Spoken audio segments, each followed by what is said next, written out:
for it.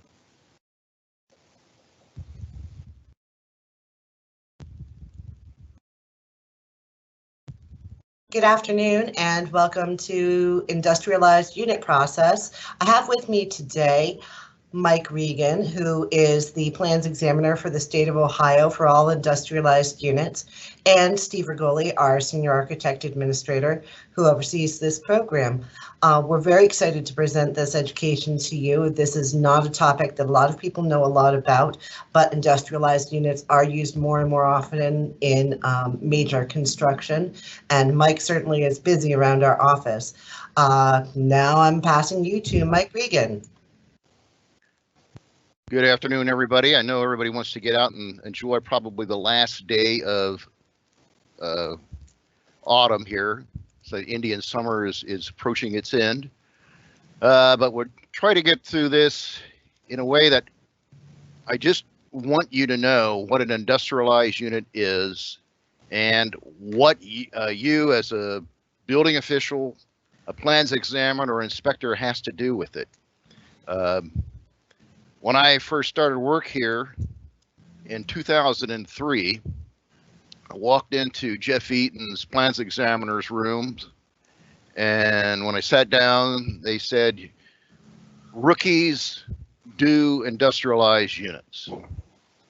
And I had no idea what the term meant. I heard about prefab, so I got an immediate, abrupt introduction to what it's all about, and probably knew just as much as you know. And I knew about the code and everything, but I didn't know about this special program set up through the state, because I've never had, when I was in the private sector, I never worked on anything like this product. But I'd like to just get the slideshow rolling here. We're going to be covering sections 106, 108, and 113 of the code. That's what we got on the cover page here. So if you want to move ahead and turn this slide projection on. Your projection is set. All right. But before we just get into the definition of what an industrialized unit is, the attitude of a lot of the manufacturers of certain types of industrialized units seem to think that when a building is built at the site, it's a building. But somehow they think when a building is built in a factory, it's an appliance or a piece or approved listed piece of equipment. But really what you have to do to handle that question or that challenge is you just go back to chapter 2, the OBC, and look up what a definition of a building is. First word is any. Any structure consisting of foundations and basically a floor, 4 walls, and a roof is a building. And then the next thing is building area. It's all the area within inside those walls and under that roof. So the definition doesn't change when where it's built has a change of address. And so if it's prefabricated at a factory, the factory is just merely another construction site remote from the site from where it's going to be delivered and installed. So any kind of building, and what can it be? Really, like as the title of this slide is, an industrialized unit can be anything. And the reason it can be anything because you in your own, and if I'm talking to the building officials here, the inspectors and plans examiners and the CBOs, just as they end up looking at almost everything and anything in their careers, likewise it is so with industrialized units. A building project that comes with a scope under the OBC or the RCO can be of any kind of thing. It's like when you're just trying to work on within an existing building, you could be dealing with just mechanical systems, electrical systems, or assemblies, or certain new structural assemblies are going to be inserted into that existing building. So you end up almost seeing everything and anything that would be within a building. And with an industrialized unit, what is involved in that is is closed construction. And in section 113 of the code, there's a definition of what is closed construction. And that term is what builds up what is meant by an industrialized unit. Anytime a constructed assembly is going to arrive at a building site, if the inspectors, whether it be structural, mechanical, electrical, plumbing inspectors, if they can't see what they normally have to see to inspect, in other words, they can't see it because it's all covered up and it's all enclosed within some kind of various forms of surface materials, then it's closed construction. Open construction is where everything's open, like say if it's delivered with all the drywall off and the drywall gypsum board becomes site installed, it's all open so that the structural framing, electrical, plumbing, and mechanical items can all be seen. The ducts can be seen, the pipe can be seen. And to do an electrical rough-in inspection, you have to see wires, not just conduit mounted to concrete block walls or whatever. They have to see that the wires are of the right gauge and of the right type, the right insulation. In other words, they have to see all these things that are within the enclosure to make sure that it was installed according to the approved plans. And if they can't see that to do that, then it's closed construction and it becomes an industrialized unit. And the design of the industrialized unit has to be reviewed by us at the Board of Building Standards. There are some exceptions. Look down at the bottom of the slide is panels or components per OBC 1704. If an insulated panel delivered to a site is going to be the exterior skin of a building, typically those panels have exposed edges where the inspector can see what the structural materials are, what the sheet metal gauge and type is, and what that has insulation in it. So it's delivered open so that it can be inspected, evaluated. There's things like SIPS panels. They're a listed and labeled item. The only time there would be closed construction in there is if they inserted into the fabrication process within those panels any electrical, plumbing, or HVAC materials. So if they're delivered without any of that, then those are going to be excluded. They don't have to be reviewed by us. Though over the years we have had various projects. A lot of it has been Walmart's, where Walmart's panel fabricator has submitted designs to enclose some kind of dock assembly or whatever. So it had enclosed structural steel in it, and it had some wire devices that were powered under, like their 15 or 20 amp outlets. And those were consisted of closed construction. So I've reviewed a few of those. I don't get very many of them. But the only other real big exception, and it came as a surprise to us after I'd only been here about 2 years, were spray booths, which are referenced in OBC section 416.4, which takes you to Ohio Fire Code section 1504.3.2. And then a reference standard for this spray booth is the NFPA 33. And this is what this product looks like. Now, you probably find one of these in almost every car dealership. And then you'll see assemblies of these things almost 500 feet long at GM or Ford plants in Ohio. And the reason these are exempt is that they're a completely listed and labeled piece of equipment. And I had a lengthy talk with an Intratech engineer who's in charge of the listing program for spray booths.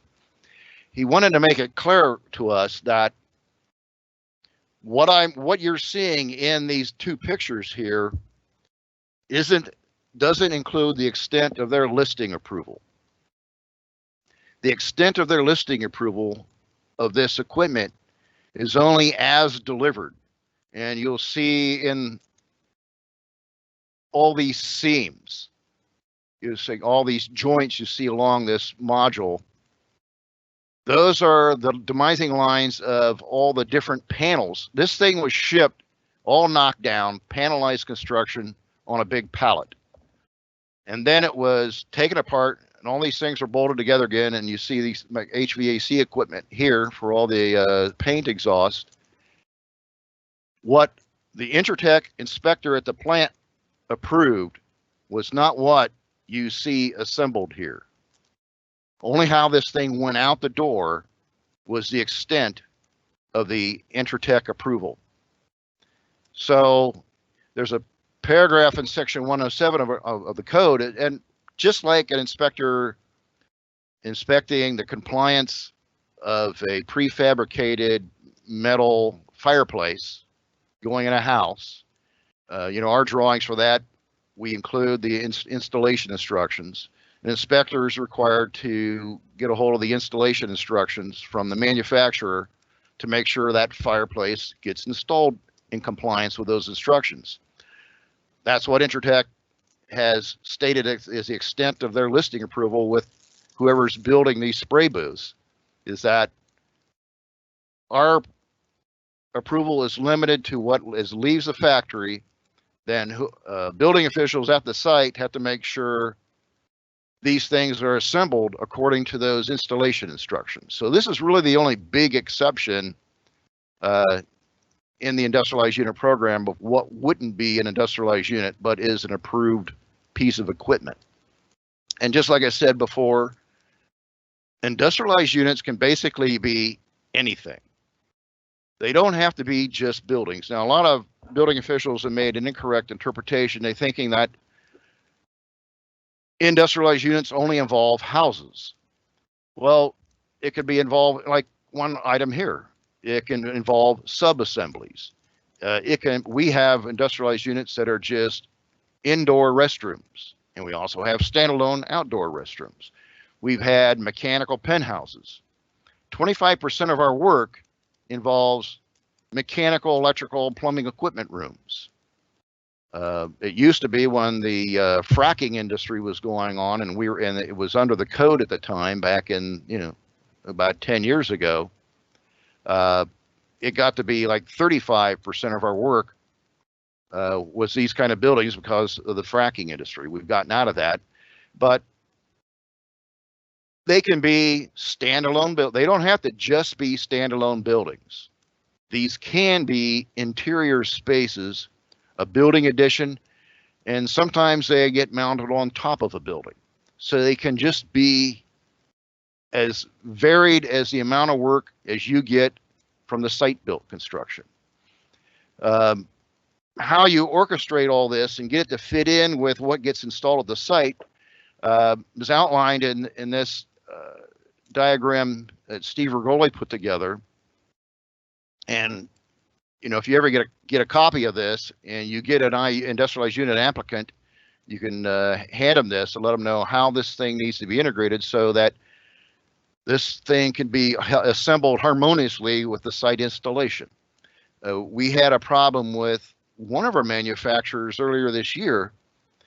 I approved a prefabricated mechanical room, and the manufacturer said, well, it's got a 1-hour fire rated wall on 2 sides, so I guess they're butting it up against something. And I said, well, are you sure about that? You got any kind of site plan to show me what's going on? And he says, no, I don't, but this is what we want. So I approved it, and it came back like the building it was going to butt up against was already exceeding its area limitations, and this thing didn't fit in, so they had to go do some extensive, unexpected retrofitting on the existing building to achieve compliance. We've also had instances where the architect who designed the entire building didn't know that the construction manager was going to have all the bathrooms in this dormitory building prefabricated. And one of the state plans examiners had the project, and he started asking questions and challenging the design of the bathrooms. And he was told, don't worry about it. Those are all going to be prefabricated. And he says, well, I got more to worry about now. You got to get the Board of Building Standards to approve the bathroom. So that caused significant delay in the completion of the construction of the dormitory. So if the owner and his agents can get copies of this diagram, they can start getting aware of, they have to get this thing worked out, because one of the required items that's supposed to be in your application for plan approval is a little box to check off where you got to make a declaration whether or not your building is going to include in some scope an industrialized unit. And where this is really critical is with is with things like a Walmart or a Myers or a GFS store, any kind of grocery store that's going to have lots of refrigerated and frozen produce. It used to be back in the 80s and 90s when I was inspecting a lot of grocery stores, construction projects, the refrigeration equipment mechanical room was in a basement that was site constructed underneath the floor of the grocery store. They no longer do that. They now have the mechanical equipment, the refrigeration equipment manufacturer now makes the enclosure for those, and they either mount them inside the building, up against the outside of the building, or on the roof of a building. We've had a couple of serious instances in the past few years where the manufacturer, and this is what they always attempt to do, is just, if the local plans examiner doesn't catch it, just shift it. And the local building official says, weren't you supposed to look at this, Mike? And I said, well, yeah, I am. He says, what am I supposed to do with it now? And so I asked him, I said, oh, your Walmart is a 2B building, right? Yeah. Well, is this unit of 2B construction? He says, no, it's got wood in it. And is it sprinklered like the rest of the Walmart? No, it's not sprinklered. I said, well, you got a conflict here. You got to get this thing coordinated. This thing has to comply. And we had 3 different manufacturers of these equipment rooms make this same mistake, which resulted in retrofitting that amounted to tens of thousands of dollars to achieve compliance. And if this was brought up ahead of time, this could have been shipped to the site as it should be, as an approved thing. And it's got, you're gonna put one of these in a 2B building. We got a lot of our manufacturers, if they don't get enough input ahead of time, will default with including wood, not combustible materials in the unit, unless they're told by a design professional, like from the overall project at the site, that no, this thing's got to coordinate with the construction of this building, and it's got to be included in the sprinkler system. So those problems can happen if this IU work is not coordinated in sync with the base building that it's going into.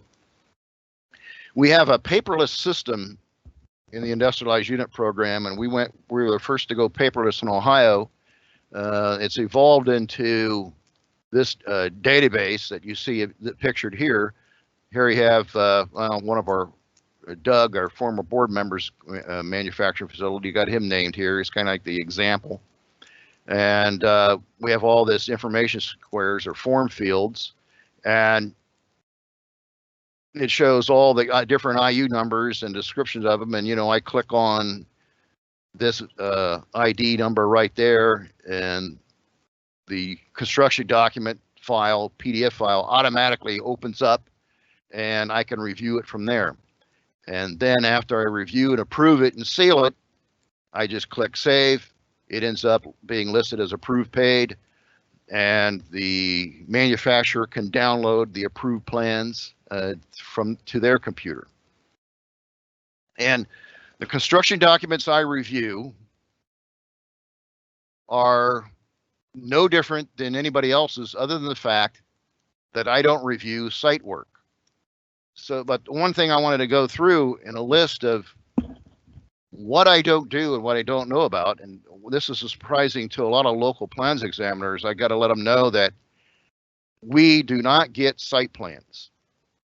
We have no conscious awareness of anything going on about the site. We have no idea about the parking. We don't know what the adjacencies are. We don't, if they end up putting it up against the building, we wouldn't know about it. So all the site installation of an IU is completely in the jurisdiction of the local building department. We try to get them to exclude everything that's going to be site installed from our drawings. It could be guardrails around roofs. It could be stairs or whatever. We get a lot of manufacturers who want to ship loose construction materials with the delivery of their industrialized units. We tell them, we're not reviewing whatever is getting built with your ship loose materials. And in order for it more easily to have CBOs to understand what the scope of work they're going to be involved in for the installation of one of the IUs we approved, we have been making for several years the manufacturers to put on the cover page a complete itemized list of everything that's going to be site installed, so the local building official can know what their people, what their department's personnel have to have responsibility for and inspect. So everything site related. Foundations, we provide no pre-approval of foundations or nor even the anchorage to those foundations.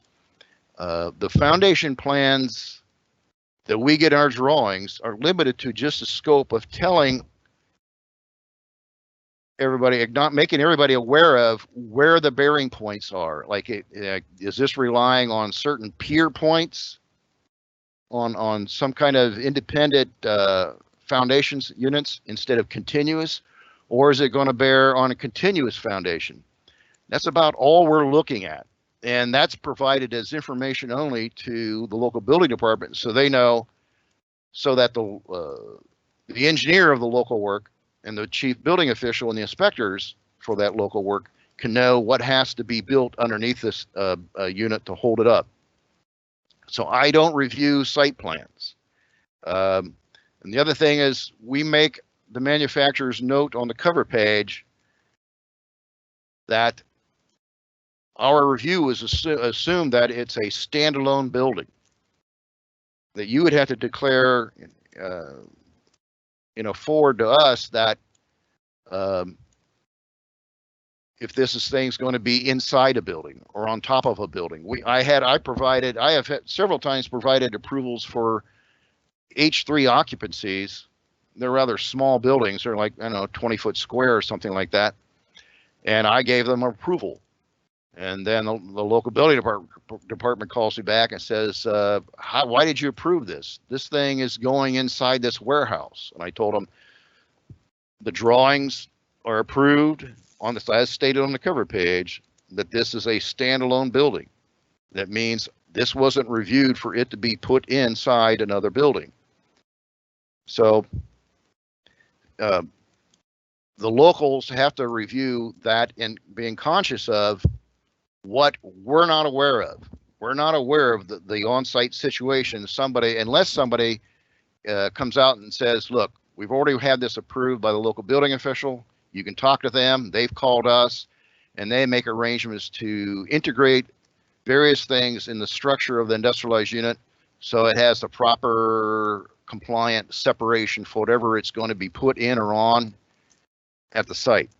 But someone has to be that forward with us to let us know. Otherwise, all our reviews are just assumed that the industrialized unit is a standalone structure. We tell the people to limit the wind exposure to C, because they like to say that it can be put anywhere in Ohio.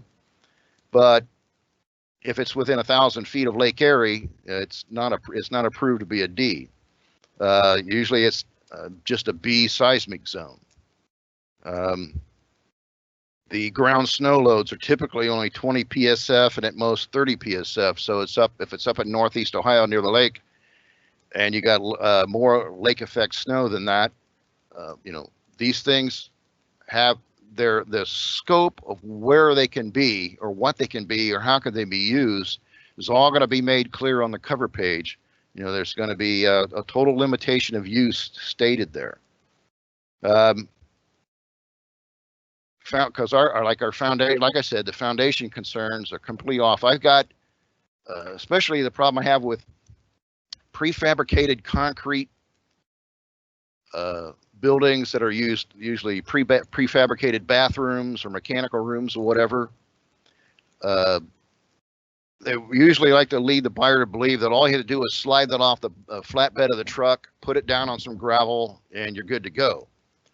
But because that's already improved in the IU drawings, we said no. Any projection of what you might have thought was how this thing was going to be set is outside the scope of the IU approval from the BBS. If there's going to be a shallow foundation, then a shallow foundation design has to be submitted to the local building department, or they can mechanically anchor it down to another type of Chapter 18 compliant foundation. Section 1604 requires that everything to be compliantly anchored to a Chapter 18 compliant foundation. But that's all that scope is in the jurisdiction of a local building official. And so Mike, I think we're approaching halfway, so you want to keep moving? Sure. This is, we talked about we got to have drawings, and our drawings are no different than everybody else's, and we just see up in the upper right-hand corner our seals we put on there. This is a prefab bathroom, and over into the right over here, you'll see the seal. That's our state seal, and this is our limitation of our approval statement. That's what that'll be on every page, right, Mike? On every page. And there's in-plant inspections. Everything has to have a rough in and finish inspection by the certified industrialized unit program inspectors. And then these documents that we approve are submitted to the local building official before construction begins. This is an enlargement of the insignia that goes inside each unit. Each unit is separately stickered with this, and it's not to be grouped in a single one, because it has to, this insignia number goes on down here, has to coordinate with our shipping records. Here's an example of a HUD unit. So it doesn't, a HUD unit is not like ours. It's outside installed. Ours are interior installed. And then in section 108, this is the outline of what the locals do. They check for a cover page list of site installed items to figure out what their scope of work is, make sure it's compliantly connected to the foundation, make sure that the modules are interconnected in compliance with the detailed drawings that we've approved. They take care of the inspection of utility connections. They check to see if there's any damage in transport. Like we said before, verify insignias are in each module.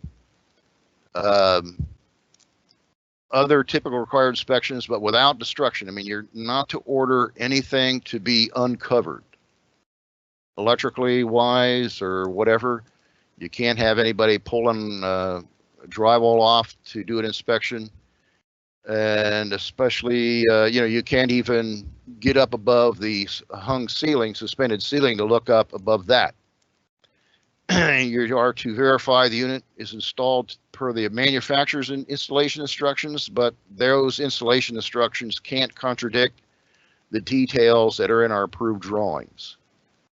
And in 108.6.4 is a separate paragraph in there that if the inspector finds anything built within the industrialized unit is not in compliance with our BBS approved plans, they need to report that to the chief building official, and the chief building official then in turn needs to report that to Steve or anybody else in our office. We're very interested in making sure that our third-party inspection entities are doing their job in these factories and making sure that these are built according to the approved IU drawings.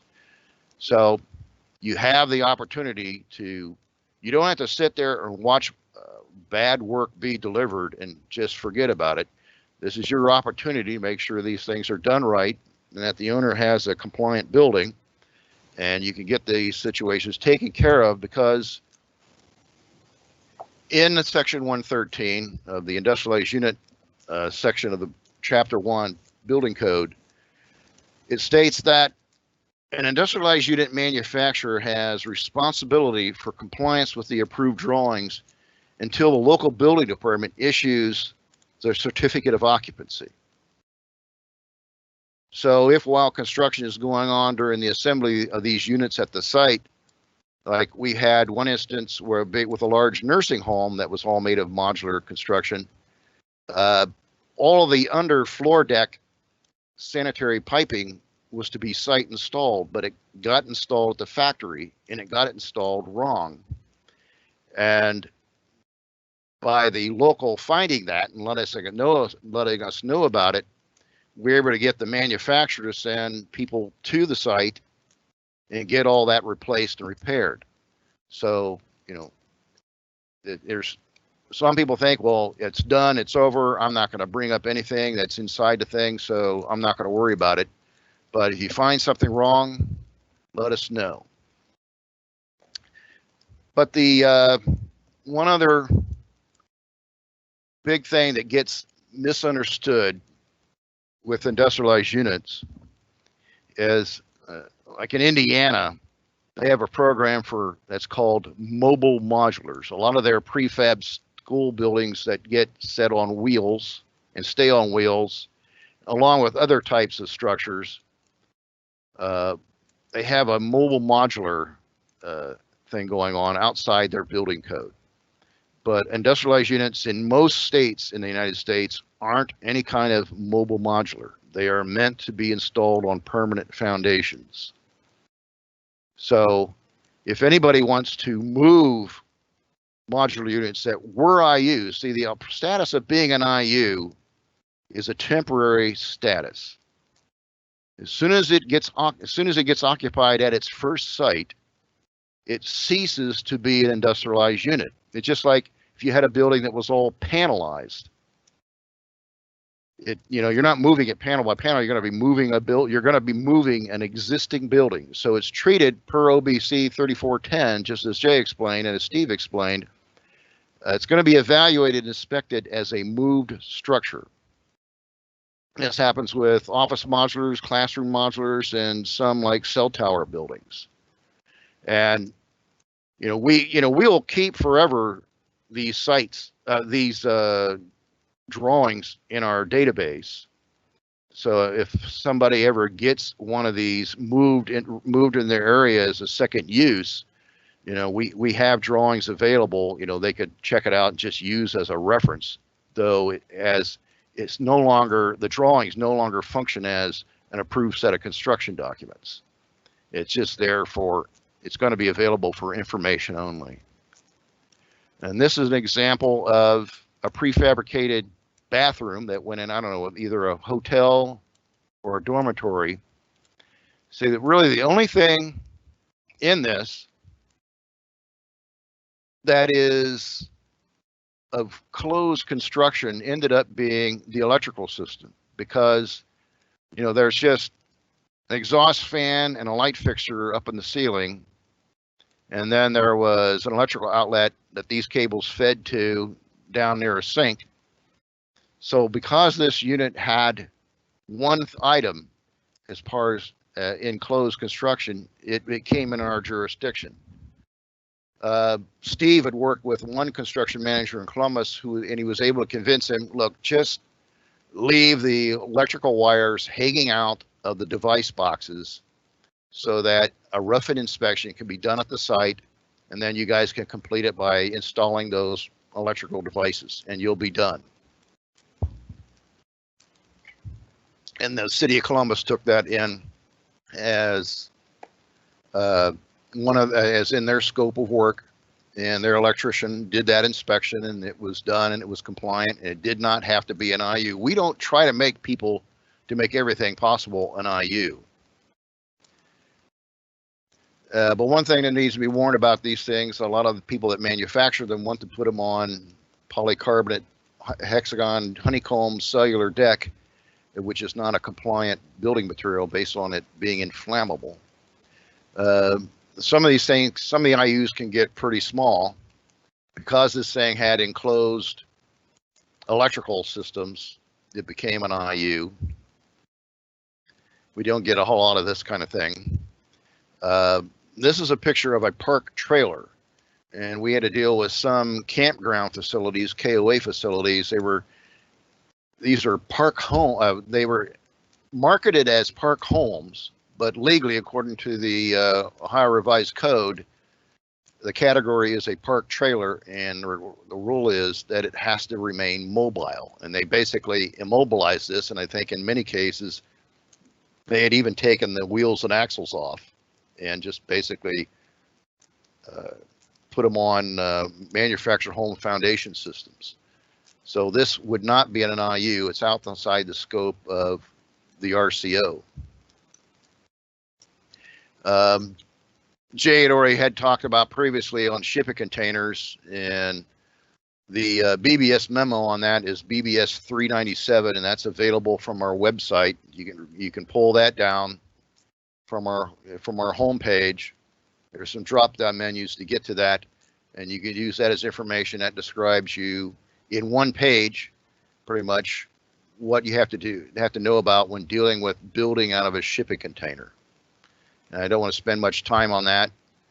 I think this is not a shipping container class. This is an industrialized unit class. And, these things can be pretty big and have it so in other states, but we have a process we want these things to go through. We have something I've been dealing with ever since I was with the bank, and I was doing annual inspections of some of their construction loans that had balances on them for years. After we did a construction loan on like a 200,000 square foot warehouse or manufacturing building, in a year or two, buildings like this would show up. And these are all built on the fabricated assemblies made on the site, from knocked down, panelized, wrapped up, shrink wrapped on skids, then quickly assembled inside this building without the building department knowing about it. And I would often ask these building owners, was this approved by the local building department? And they said, no, it doesn't come under their jurisdiction. That was a false claim. But these materials to make this kind of building are all open construction. I mean, they are delivered completely apart, and you can see what these panels are made of right there at the site. It's none of it's closed construction. And what's these manufacturers of these materials try to tell their buyers is, especially we got one up in Northwest Ohio that makes these materials. He has in his purchase contract that you will make arrangements to have the local building official review the design of these and do the inspections. And you have to order the inspection as soon as the material gets delivered to the site so that they can inspect them. Because after you assemble it, it's all closed. So you got to be aware of that. A lot of fire marshals find these things like 1 or 2 years after the fact, and then everybody has to check out unapproved construction. Mike, you might also want to mention that we have seen some of those same types of things that are industrialized units, and it brings some special issues too. Yeah, I mean, there's going to be issues like separation. You got a B office here, and you got it inside an F occupancy or something like that. There's all kinds of issues that come up, but we want to hear about it before it's installed, if it ends up being an industrialized unit, because we have one manufacturer on our list who does make buildings like this in a different way, not with this panelized system, but he ships units in. But on his cover pages, he always tells us whether this is going to be an interior only or an exterior only. And then when it's interior inside of a 2B project, he makes sure, he designs a building with 2B construction and has the right occupancy. If there's occupancy separations have to be done, he'll work that into the design. So whatever Mike, don't you yes. also limit them, no storage on the top of these things, that kind of stuff? Well, I think I've had a few of the H3 occupancies that are like 1 story high. And we tell them that there's not going to be any material stored on top of the lids of these things. They had a rated roof assembly in it to keep it the H3 separate from the F or the S occupancy that it was within. But all kinds of different things come up with different material types and different occupancy types. But in this case, the purpose of this slide was to let you know about there are systems that are of open construction that are completely within the jurisdiction of a local building official. But if they see it and it's all closed construction, they can't possibly way to do any kind of rough-in inspections, then it would come back into our office's jurisdiction. This is something else they build, but one other thing to be aware of, some of these companies that make these open construction assemblies, a lot of them are made with non-structural aluminum. And one of our third-party inspectors said everything he's seen, it's been aluminum that's approved only to be electrical chase raceway material. This is one of the refrigeration equipment rooms. It gives you an idea how big they are. This is the back of a Walmart, and this thing is curb mounted. It's got a good structural system holding it down. And we just made sure they built this thing out of non-combustible materials because it's in contact with the 2B construction of the Walmart, and it had to have non-combustible construction, including the ceiling. This was a prefabricated huge HVAC room. Actually, it's all air conditioning equipment. And here's like a axometric open, with an open view of it, of everything that was in it. This thing was rather huge. This thing's about, 50-foot square, made of 3 modular units. You can see the mate lines of the different units where they come together. And what we do with these is make sure there are no pipes obstructing aisleways within this, because some of the people that make these things, they're not really architectural engineers. And if they didn't have our review in it, because the first submittal I'd get has pipes 6 inches off the floor, and vertical clearance is only like about 4 or 5 feet. So somebody had to be a snake to get around it. So that's usually the contents of my first correction letters, get all these things in compliance with the Chapter 3 of the Mechanical Code. This is one of our manufacturer's prefabricated restrooms. This thing, the roof of it and the floor of it, it's amazing. It's all made out of post-tension concrete panels. So this is Norwalk Concrete up in Norwalk, Ohio. They have an excellent concrete testing facility. They do test cylinders and everything. They're really excellent at achieving compliance in this way. And we have one of the local building departments doing the construction inspections, because that's an alternate method of inspections that can be done if the factory is located in Ohio, using glass block. They got all the ventilation in it they need, and they cast these things all in-house, and then they install the plumbing when it's out in the yard. But you notice this thing has got a post-tension slab in it, but that doesn't necessarily mean you can just plop that on the ground. So you've got in Chapter 18, in the shallow foundation thing, there's a reference standard ASCE reference standard for what you have to do for support of a building on a slab like this. One of our other more sophisticated ones, we have these little shop marts at a gas station on the highway intersections. We've reviewed.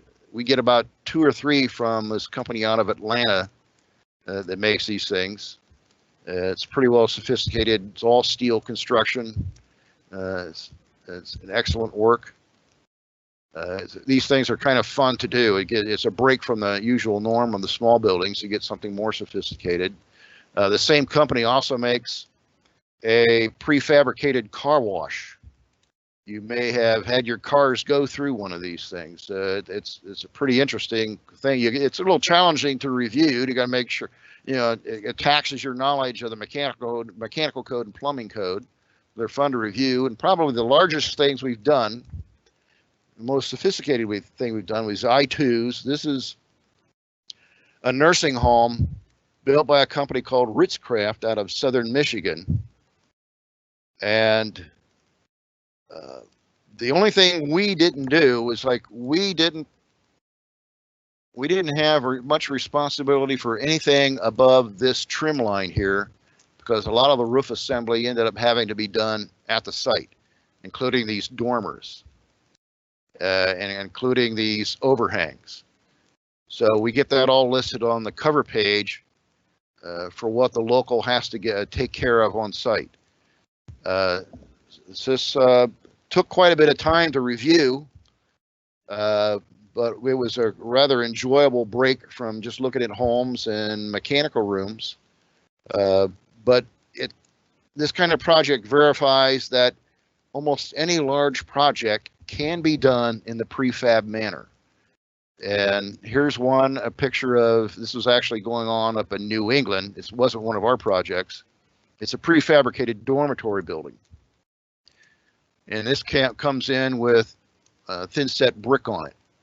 So all the cranes came in and just stacked this thing up. So there's really not much of a limit of what can be prefabricated. And this is a list of the benefits, obviously best weather conditions. They have, most of the factories are along railroad spurs, which gives them the ability to get bulk delivery of building materials. Of course, they have a centralized their own labor force right there in shop. And the quality control, quality assurance people, the staff people from the company are there constantly. And because of the single application to our office, the state of Ohio, it limits the code reviews to one type of interpretation. And most of all, the main thing, the programs is set up so that mass production can be facilitated. In other words, when we have provided approval for one of these IU designs, it can be set. It's approved to be set anywhere in Ohio as long as it's used in compliance with the design criteria outlined on the cover page. It's got to have the table 602 fire separation compliance. It's got to be, if it was designed for 20 PSF snow load, it's got to stay in that kind of area. But one of the other things that really makes this stuff work, I'm not with OSHA, so I wouldn't report this guy with no hard hat or anything, but they have all these steel tubes frame jigs set up to set up all these wall, floor, and ceiling assemblies.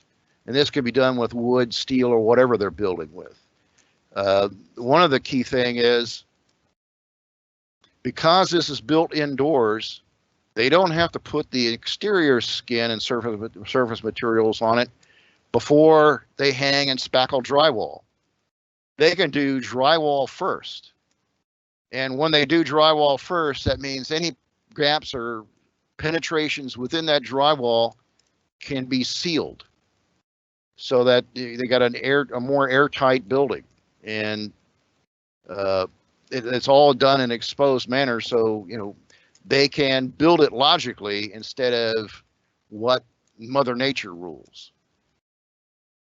The other good thing about I found, and I was skeptical of this when I first went into an industrialized unit plant and saw them installing drywall without screws or nails, but just using this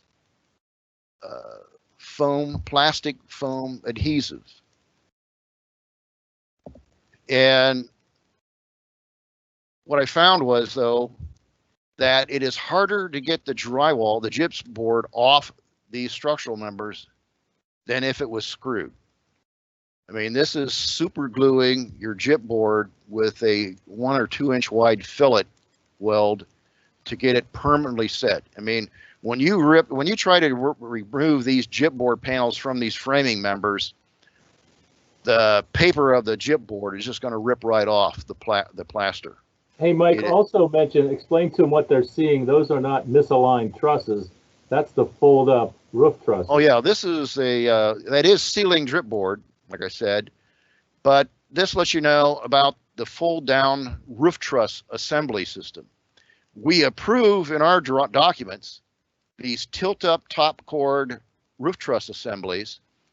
They have to be tilted up at the site because, you know, because of clearances and shipment under tunnels and bridges and stuff.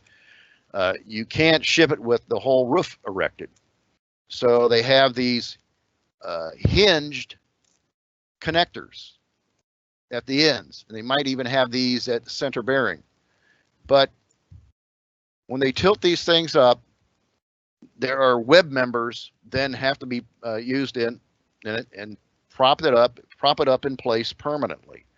So it goes from a 112 to a 212 tilted up to like a 5 or a 712 roof. It's pretty interesting, but there's site work that has to be done, and that's in your jurisdiction to make sure that these top cords get put in place, and then all the wind bracing be put in, permanent bracing be put in compliance with the drawings. It's something our third-party inspectors don't see, but we always have the manufacturers include in the front page list of site installed items, the completion of the tilt up roof assembly, which includes putting like maybe a ridge vent up on the top.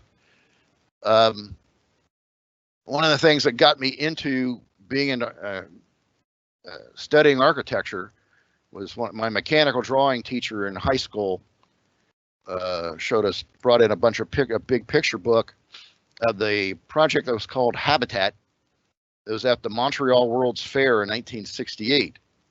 And I thought, now that would be cool to be able to be at a drafting room and drawing up prefabricated buildings, just like you would be designing a car. So in this project out of the Montreal World's Fair is still in use as it was used at the fair. It's an apartment building, just all out of these concrete cubes. We have projects in the Far East where even high rises have been made out of prefabricated modular units. So that's pretty much the end of this program. If anybody has any questions for Steve and I, we can be happy to answer them. Meg, did we get any questions? We did get some questions, actually, quite a few. Let's see, let's start from earliest to latest. I think you answered that. Do all industrialized units require the manufacturer to file monthly shipping reports, or is that only for certain types of manufacturers? No, all the manufacturers have to keep a log in our database of all the units they shipped out, and they put in there. Yeah, they have the insignia number that's on those insignias, and they got to record that, and they got to state where they've shipped it to. Excellent. Okay, Ed wants to know, what did the inspector mean by saying the modular unit was made out of aluminum only okayed for wire raceways? Well, in the aluminum chapter of the OBC, there's two reference standards that structural aluminum has to meet. And that material has to be identified in the same way structural steel has to be identified. Jay was talking about in the shipping containers, that the shipping containers don't, or even in the plants that made them, some of the plants that made them, if not all, didn't have any objectively identified material type. You know, the steel has to meet an ASTM reference standard. Likewise with aluminum, it's not an ASTM reference standard for aluminum, but there is two reference standards for them. And if you're going to build a building out of if you're going to build a building out of aluminum, where the structural framing is aluminum, it has to be identified as with one of the reference standards out of those two reference books. And you'll see that as a mark or a label or a stamp or some identification on they might have spray painted it on over stencils. Okay. Let's see, another question. How does the glue comply with fastening requirements for the gypsum panels? Well, that is a listed and labeled product. We make all the manufacturers submit, you know, almost all of them that are building wood framed modular units, almost all of them are going to use this spray foam. So we make all of them submit with their construction documents an ICC ES report or equivalent that describes this product, and the ICC ES report or the Dr. J report will put in their references as far as what they were tested to, who tested them, and you know, it is a listed and labeled and tested material. It's an alternate. It's like, you know, you go to 114, it describes what you have to use like a non-code listed material. So they have all the paperwork they need for to achieve compliance. Great. Do our archives go back to the Cardinal units from the 1980s? No, the only reason we have an exhaustive list right now is because we have a paperless system. That was when everything was done in paper. So, you know, we didn't have a warehouse to store all those documents. So we did like a lot of other people do who strictly have a paper system. You can't store them forever. But so we had a retention schedule that limited how long we had to keep those. Yeah. Great. Okay, so do the structural values indicated on the approved IU documents have to match the structural requirements for the foundational system construction drawings by a different designer? Yes. For example, 30 PSF snow versus 20 PSF. Yeah. Or when, Go ahead, Steve. No, go ahead, anyway, Mark. if you got a building that's designed for a 20 PSF ground snow load, you're going to have to stay in a zone that's only 20 PSF. But if it's taken to a 30 PSF zone, it's not approved to be put into that area. But if it's if it's in reverse, it's a 30 PSF ground snow load on the front page of the IU drawing, and it gets put into a 20 PSF snow load at a site, then that foundation only has to be designed to the 20 PSF. I mean, all that scenario is saying is that the IU was over-designed. the IU exceeds the requirements for the zone Right. that the building's being placed in. Correct. Okay. And one more question. When an industrialized unit is moved, does the approval placement details apply to the location of the new site? If the unit requires rated exterior walls, can it be altered, or does it need to be moved to a location where exterior walls are not required? You're talking about a moved building, right? Yes. Okay. If it's a moved existing building, then it'll be evaluated as a moved existing building per Chapter 34. So every procedure from that outline and what is outlined in that chapter, that's what you have to do. Our approval our plan approval no longer exists legally after this building is moved from its original setting. So it becomes an existing moved structure. Right. Okay. I think that's it, and we are out of time. Thank you so much, Mike Regan. This has been a great class and super informative. Lots of very kind comments in the comment section, which I will definitely forward along to you. Steve Regoli, thanks for backing him up. I'm Hey, Meg Foley. I'm your host. Can I And add, we are, Meg, what? Meg, can I add one thing? Because this Yeah. question will always occur. If something gets shipped into your jurisdiction and it is of closed construction, but it doesn't have any approved drawings from the board and there's no insignia in it, there's no way retroactively to make that go through the process. Deal with that as unapproved work, and the unit is subject to the building official's determination. The extent to which it must be dismantled and disassembled is up to the local building department. It's within your jurisdiction and it's not an IU. Thank you. Hope everybody enjoyed this class. Thank you very much. Thank you, instructors. Thank you, everybody, for being here. Our next class starts at 3:30, BBS Investigations with Rob Johnson, and we are out of here.